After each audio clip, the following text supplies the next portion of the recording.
አባቴ ካህን ነበረ ወታደር ነበረ ገበሬ ነበረ ሁሉንም ከበረ ያደረገ እንደገና ደግሞ አሁን ፓስታ መከሮኒም አይቻለሁ በእንጀራ እየተሰራ ነውና እሱን እንዴት ነው ህብረተሰቡ ጋር ያደረሳችሁ ያላችሁት ለምን የተወሰነ ህዝብ ጋር ብቻ ነው ያለው ገና ብዙ ኢምፕሩቭመንት የሚጠይቀው ገና ብዙ መሰራት ያለበት ነው ጤፍ አውስትራሊያ ላይ የመጀመሪያ አምራችና በዛን ጊዜ ምንድነው በታመርችም የሚገዛውም የለም ልታድጊበትም ልትሄጂበትም የምትችይበት ደረጃ የለም ብዙ ጊዜ ነው የምለው ስራ ለሚሰሩ አውስትራሊያ ላይም ሌላ ወጣት ተተኪ ካለ አይቆምም ይቀጥላል መሰራት የሚገባው ነው ብዙ ባለቤት አዋርድ ተሸላሚ ነውና ገና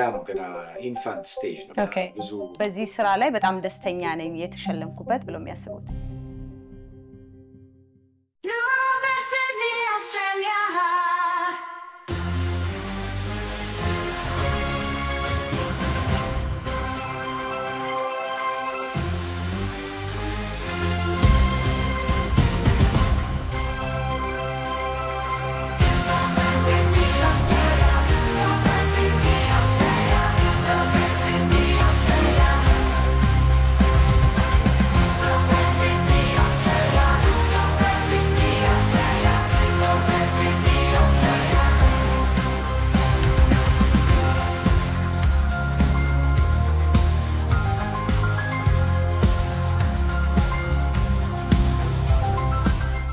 ሰላም ጤና ይስጥልኝ ተመልካቾቻችን እንደምን ሰንብታችኋል ይህ እቱ ሚዲያ ነው ዛሬ እንግዲህ አንድ እንግዳ ከሜልበርን ይዤላችሁ ቀርብ ያለው እንግዳይም አቶ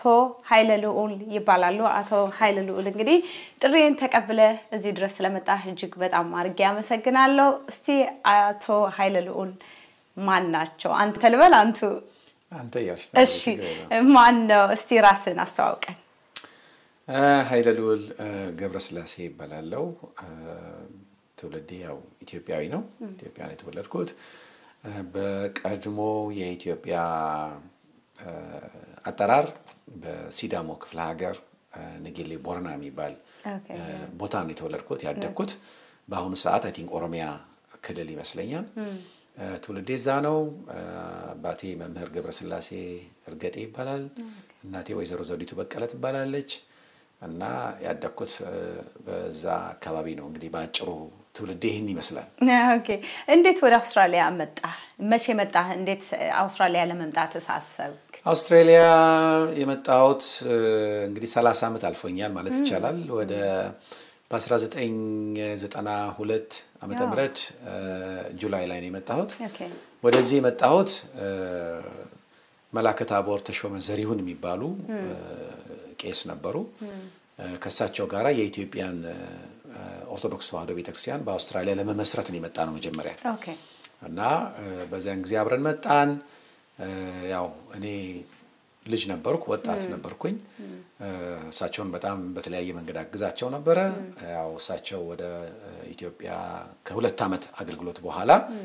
የመጀመሪያውን ቤተክርስቲያን በሜልበርን ደብረገነት በሜልበርን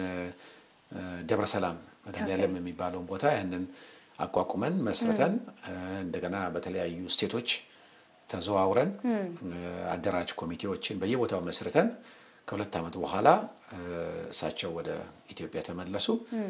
እኔ ግን ያው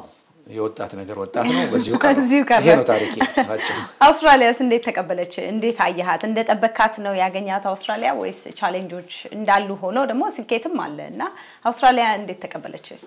አውስትራሊያ ያው ስመጣ የነበረኝ አመለካከትና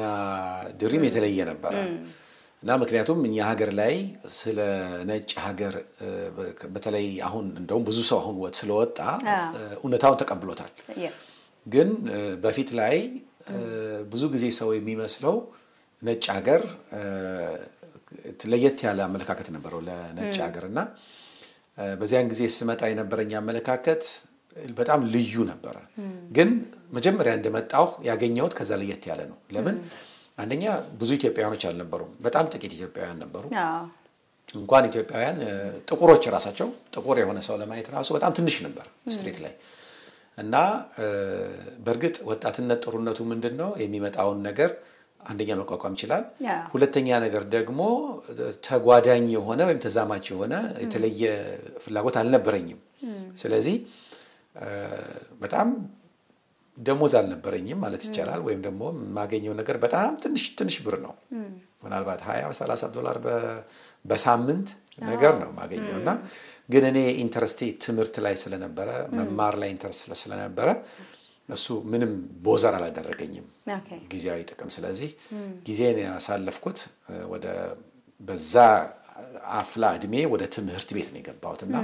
በዛ አንፃር አውስትራሊያ ጥሩ ተቀበላኛለች ማለት ይችላልኝና በጣም ስቲል ሞደው ሀገር ነው የሚወደድ ሀገር ነው ያ በጣም አቶ ኃይለ ልዑል እንግዲህ ጤፍ የኢትዮጵያ ያው ትልቁ አይናችን ያው ሁሉ ነገራችን ነው ማለት እንችላለና አንተ ደግሞ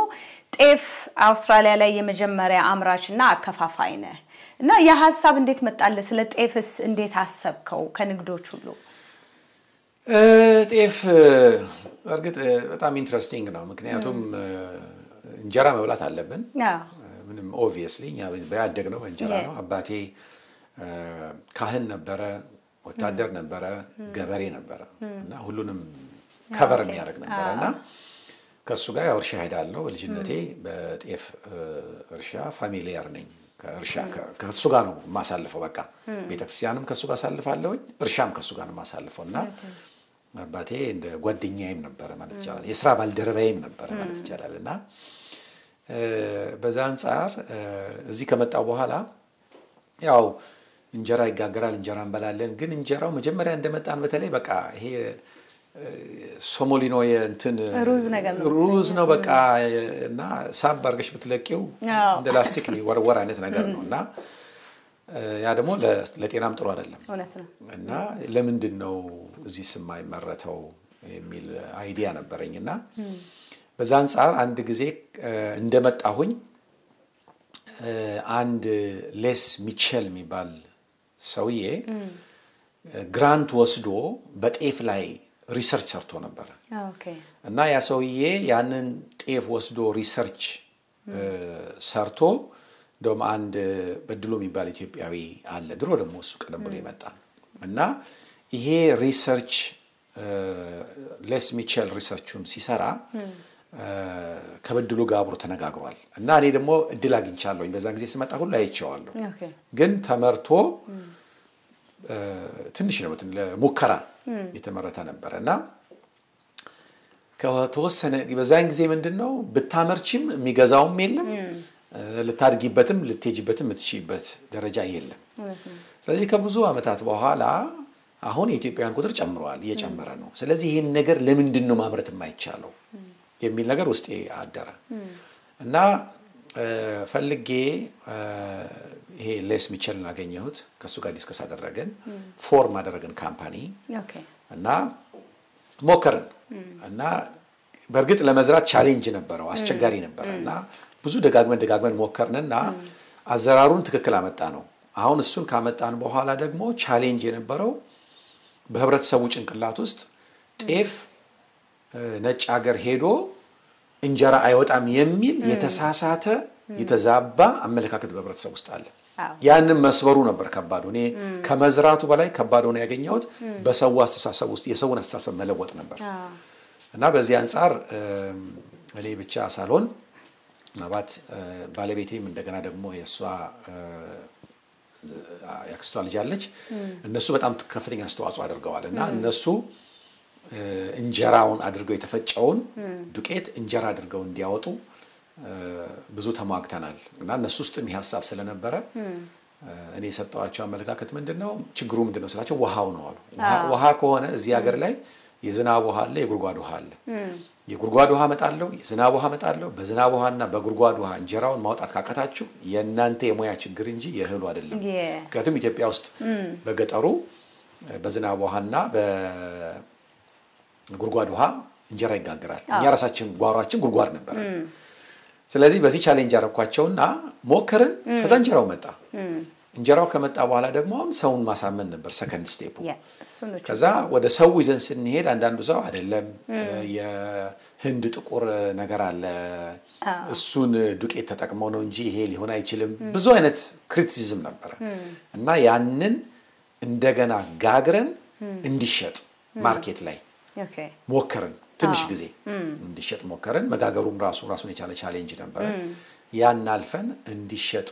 አደረግንና ብዙ ሰው አሳመነን ብዙ ሰው ያን ነገር ባያደረገው ያን አይዲያ ገዛው ያን አይዲያ ከገዛው በኋላ አሁን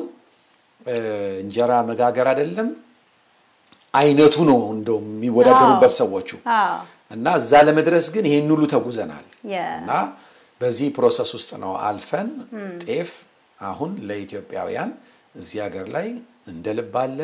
በፈለጉት አይነት እንጀራ ቢፈልጉ በነጭ ቢፈልጉ በብራውን ጋግረው መብላትና መጠጣት ይችላሉና ይሄ ነው ባጭሩ እንደው ያነሳሳኝ ለልሽ ነው ዲማንድ ኤንድ ሰፕላይ ነው አሲምፕል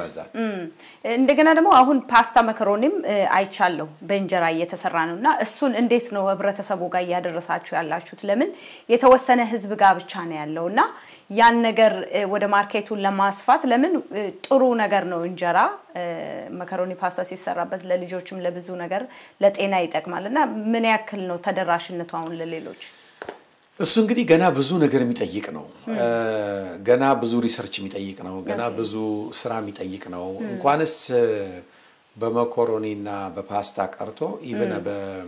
በዱቄቱ ደረጃ ወይም ደግሞ በእህልነቱ ገና ወደ ነጮቹ በጣም ጠልቆ መግባት አለበት ብዙዎች ገና አያውቁትም ጤፍን እና የሚያውቁት ይተቀሙበታል የማያውቁት አይተቀሙበትም እና በዛም ደረጃ ደግሞ ገና ብዙ መለወጥ ያለበት ነገር አለ ለምሳሌ እንደምታውቂው በተፈጥሮ ጤፍ ግሉተን ፍሪ ነው እና የማጣበቅ ችሎታው በጣም እንትን አይደለም አሁን ፓስታ መኮሮኒ በመሰሪበት ጊዜ እንዲያ ነገሮች ሁሉ ለውጥ ያመጣል እነዛ ገና በላቦራቶሪ በደም መሰራት ያለባቸው ናቸው ለምሳሌ አሁን ስንዴ ቢሆን ምንም ችግር የለውም የማጣበቅ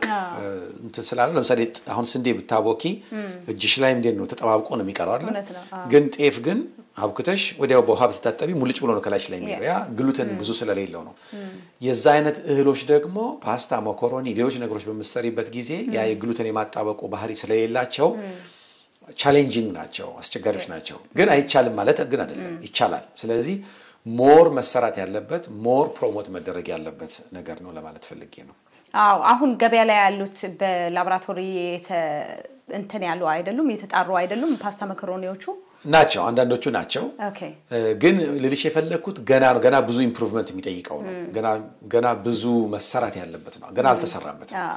እና ወደፊት ግን ጥሩ ይሆናል የሚል እምነት አለኝ ፓርሻሊ ለምሳሌ ተደባልቆም ሊሰራ ይችላል የግድ ኔሴሰሪሊ እሱ ብቻ መሆን የለበትም እና እሱ ተደባልቆም ሊሆን ይችላል ምክንያቱም in the end of the day ኒውትሪሽናል ኮንቴንቱ ነው ኢምፖርታንት እና ኒውትሪሽናል ኮንቴንት ደግሞ ለማግኘት ብዙ ጊዜ የተደባለቁ ነገሮች ናቸው ብዙ ኒውትሪሽናል ኮንቴንት የሚሰጡሽ ምክንያቱም ከተለያየ አዝርዕት የተለያየ ፕሮቲኑንም ሚነራሉንም ምኑንም ልታገኝ ስለምትችይ እሱ ሁሉ ገና ስላለ ወደፊት የበለጠ ጥሩ ይሆናል ብዬ አስባለሁ ጤፉን አውስትራሊያ ላይ ብቻ ነው ወይስ ሌላ ሀገር ላይ ኢምፖርት ታረጋላችሁ ለመሸጥ ለማሳየት ሰው ከኢትዮጵያ ከሚያመጣ ከናንተ ቀላል ይሆናል ሌላ ሀገር ላይ አይ ቲንክ መላኩና እንዴት ነው እሱስ ይላካል አንዳንድ አካባቢዎች ይወስዳሉ ምንም እንኳን ብዙ ባይወስዱም ለምሳሌ አሜሪካ አሁን በጣም ብዙ ራሳቸው ስለሚያመርቱ ሌላ ምርት አይፈልጉም ያስባለሁ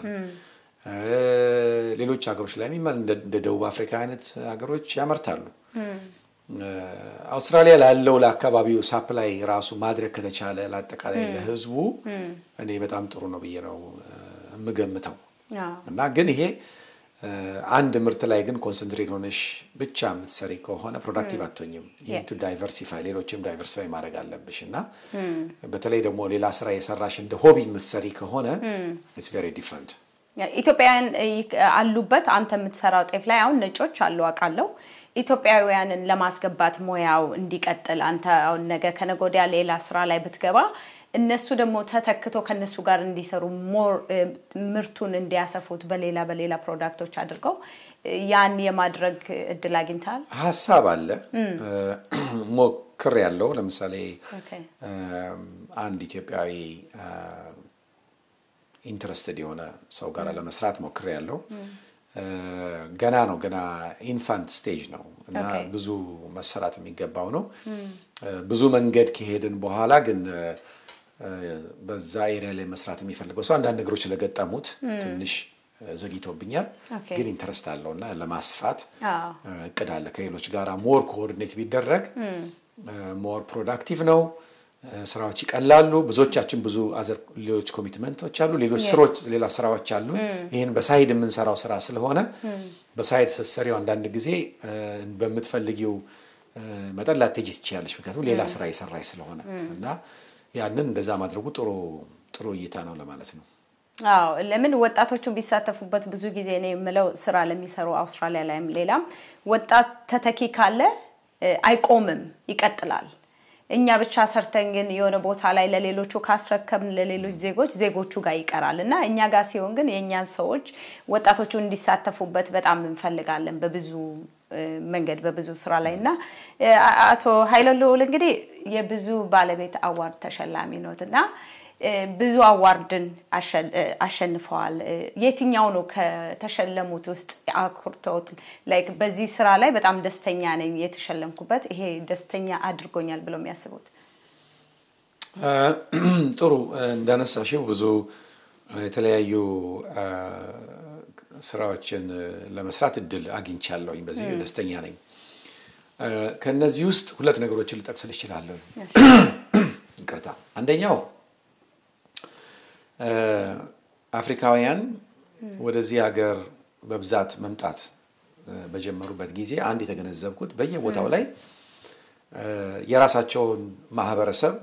ይመሰርታሉ አሶሲዬሽን ቢዩ ኦርጋናይዜሽንም ቢዩ ማናቸውም ነገሮች ይመሰርታሉ እነኛ የተመሰረቷቸው ነገሮች ግን ኢፌክቲቭ እና ኤፊሺየንት ሆነው ለህብረተሰቡ ለውጥ ማምጣት አልቻሉም በአንዳንድ ቦታ ላይ ያልቻሉበት ምክንያት ደግሞ ለምንድን ነው በየሳስብ አንዳንድ ጊዜ ከጥሩ መሪ ከማጣት የሚመነጩ ናቸው ወይም ደግሞ ጥሩ መሪ ከሌለሽ አርቆ ያይም እዛው ላይ በአጭሩ ቦታ ላይ ኮንሰንትሬት ይሆንና ትልቁን ሩቅ ያለውን ግብ ሚስ ያደርገዋል ስለዚህ ይሄንን መለወጥ አለብኝ መቀየር አለብኝ የሚል በውስጥ እምነት ነበርና አፍሪካን ሊደርሺፕ ዲቨሎፕመንት ፕሮግራም ይባል ከሌሎች ወንድሞች ጋር ሆኜ ዴቨሎፕ አደረኩኝ ኦኬ እና ያ ፕሮግራም ከተለያዩ ድርጅቶችን አፕሮች በማድረግ ለምሳሌ የነ ቪክቶሪያ ፖሊስ እና ሞናሽ ዩኒቨርሲቲ እና ዲፓርትመንት ኦፍ ኢሚግሬሽን ሌሎችንም አፕሮች በማድረግ ያ ፕሮግራም ራን እንዲደረግ ያ ደግሞ ማለት ምንድነው በአመት 30-40 የሆኑ አፍሪካውያንን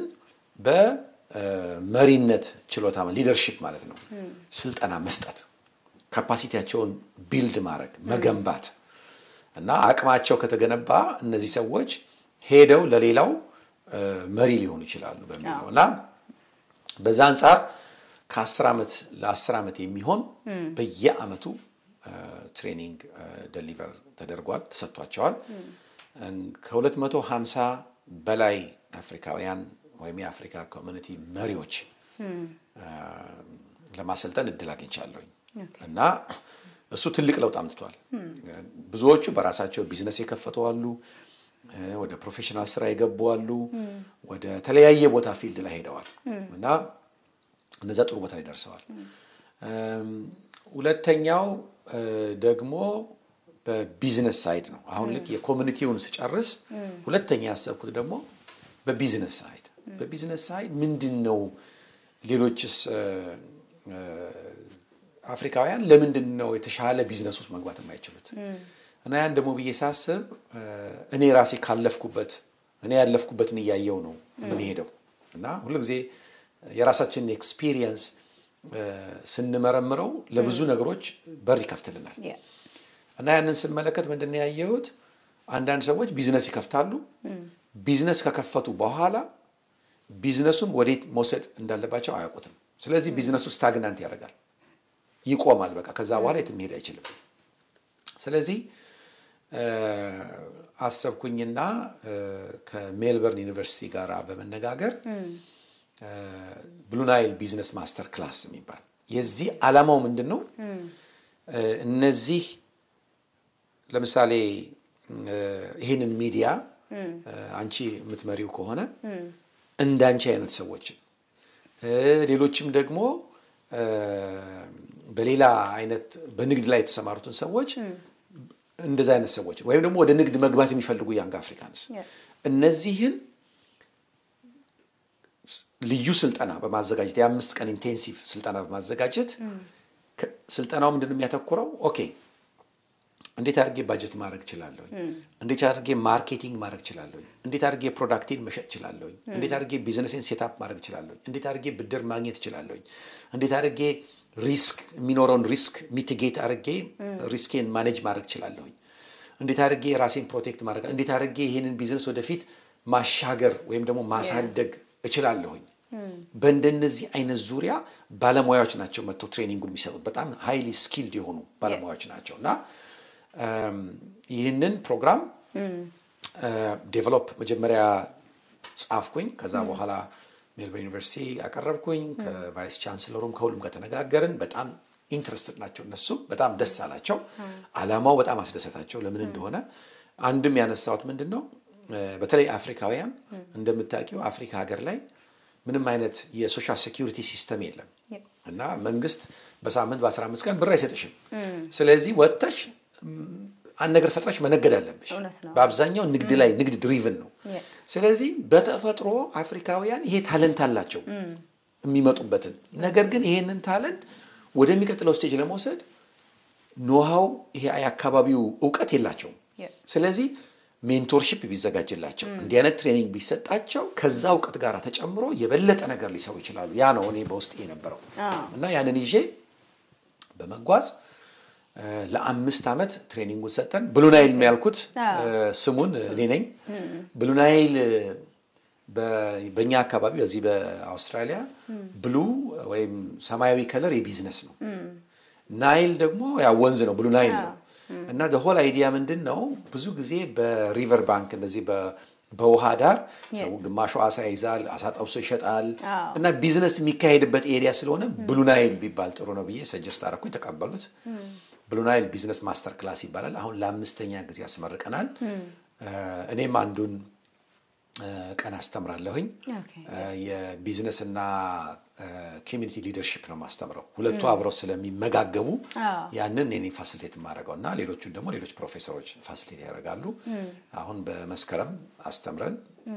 አስመርቀናል እና በየአመቱ ያስመረቅ ነውና እነዚህ ነገሮችና መሰል ሌሎችንም ተጓዳኝ ነገሮችን ስለማደርግ በዚህ ነው ሪኮግኒሽን የተለያዩ ሪኮግኒሽን በርግጥ እንዳልሽው የተለያዩ አዋርዶች ይሰጣውኛል ግን ከዚህ ውስጥ ሃይስት የሆነው ወይም ከፍተኛ የሆነው በገቨርነር ጀነራሉ የሚሰጠው ኦርደር ኦፍ አውስትራሊያ የሚባለው ነው ኦርደር ኦፍ አውስትራሊያ በአመት 2 ጊዜ ይሰጣል ያው ንግስቲቱ ሪኮግናይዝ የምታደርገው ወይም የወከለችው የአውስትራሊያ ገቨርነር ጀነራል ነው በአመት የሚሰጠው በጋዜጣ ታትሞ ይወጣል የተወሰኑ አውስትራሊያንስ በየአመቱ ይሰጣቸዋል